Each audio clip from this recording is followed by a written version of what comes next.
everyone. My name is Vamsi, and this video is about a Mentorness Project 2 internship, and this is basically about Powerbi analysis for Nrega. Nrega is basically National Rural Employment Guarantee Act. So this project is basically an analysis of data related to the National Rural Employment Guarantee Act, which is a very transformative government scheme aimed at providing rural households with guaranteed wage employment opportunities. The dataset used for this analysis consists of a wide range of parameters, and through the application of data analytic techniques, we aim to gain valuable insights into the implementation of the impact of Nrega across the different states of and districts in India.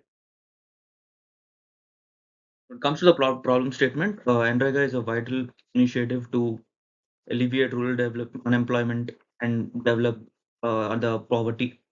And this project seeks to address several key questions and challenges associated with Nrega. So we want to discuss about how effective the Nrega is providing employment opportunities to the rural households and what is the utilization of the allocated budget and how it has been distributed among the different districts and different areas across the country. So when it comes to the dataset description, the dataset consists of the following variables. We have state name, district name, and the total number of job cards that are issued, the total number of workers that are there, the number of active job cards, the number of active workers, the SC workers, ST workers, and approved labor budget.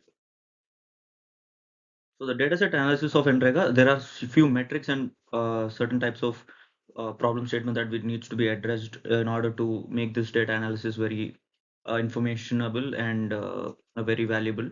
So some of the key points include percentage of central liability so far, SC percentage, average days of employment provided per household, average wage rate per person, and the total number of hours completed with 100 days of wage employment.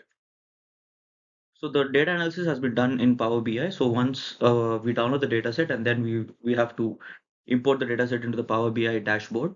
So once the data set is imported, when we go to the modeling tab and there is an option of explore data, when we click that option, the different types of all the metrics that we mentioned before have been displayed here, and we have an option to select the what kind of data we want to display and also the different visualization techniques like different types of graphs and pictorial representations like bar graph, pie chart, and different types of visualization techniques have been given to us as options. So these are the options that I've selected, and these are some of the uh, key points that are shown and represented in a bar graph method. Thank you.